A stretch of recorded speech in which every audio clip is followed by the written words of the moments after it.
खंभे ने पकड़ रखा है।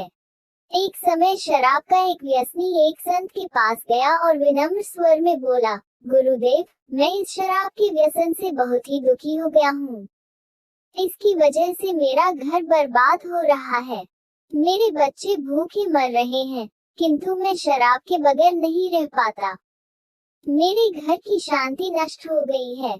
कृपया आप मुझे कोई सरल उपाय बताएं, जिससे मैं अपने घर की शांति फिर से पा सकूं। गुरुदेव ने कहा, जब इस व्यसन से तुमको इतना नुकसान होता है, तो तुम इसे छोड़ क्यों नहीं देते? व्यक्ति बोला, पूज्य श्री, मैं शराब को छोड़ना चाहता हूँ, पर यही मेरे खून में इस कदर समा गई है कि मुझे छोड़ने का नाम ही नहीं ले रही है।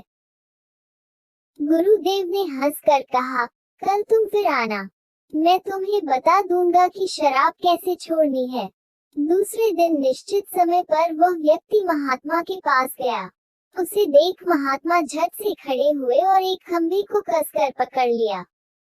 जब उस व्यक्ति ने महात्मा को इस दशा में देखा, तो कुछ समय तो वह मौन खड़ा रहा, पर जब काफी देर बाद भी महात्मा जी ने खंभे को नहीं छोड़ा, तो उससे रहा नहीं गया और पूछ बैठा कि गुरुदेव, आपने व्यर्थ इस खंभे को क्यों पकड़ रखा है? गुरुदेव बोले, वत्स, मैंने इस खंभे को नहीं पकड़ा है, यह खंभा मेरे शरीर को पकड़े हुए है। मैं चाहता हूँ कि यह मुझे छोड़ दे, किंतु यह तो मुझे छोड़ ही नहीं रहा है। उस व्यक्ति को अचंभा हुआ। वे बोला, गुरुदेव, मैं शराब जरूर पीता हूँ, मगर मूर्ख नहीं हूँ। आपने ही जानबूझकर इस खंभे को कसकर पकड़ रखा है।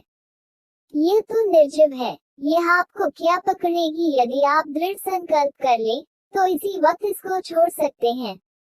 गुरुदेव बोले, नादान मनुष्य, यही बात तो मैं तुम्हें समझाना चाहता हूँ कि जिस तरह मुझे खंभे ने नहीं बल्कि मैंने ही उसे पकड़ रखा था, उसी तरह इस शराब ने तुम्हें नहीं पकड़ा है, बल्कि सच तो यह है कि तुमने ही शराब को पकड़ रखा। तुम कह रहे थे कि यह शराब मुझे नहीं छोड़ रही है, जबकि सत्य यह है कि तुम अपने मन में यह दृढ़ निश्चय कर लो कि मुझे इस। तो मैं तुम्हें समझाना चाहता हूँ कि जिस तरह मुझे खंभे ने नहीं बल्कि मैंने ही उसे पकड़ रखा था, उसी तरह इस शराब ने तुम्हें नहीं पकड़ा है, बल्कि सच तो यह है कि तुमने ही शराब को पकड़ रखा है।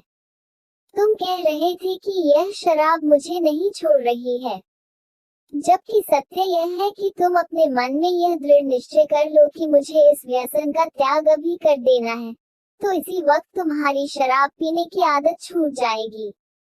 शरीर की हर क्रिया मन के द्वारा नियंत्रित होती है और मन में जैसी इच्छा शक्ति प्रबल होती है, वैसा ही कार्य सफल होता है।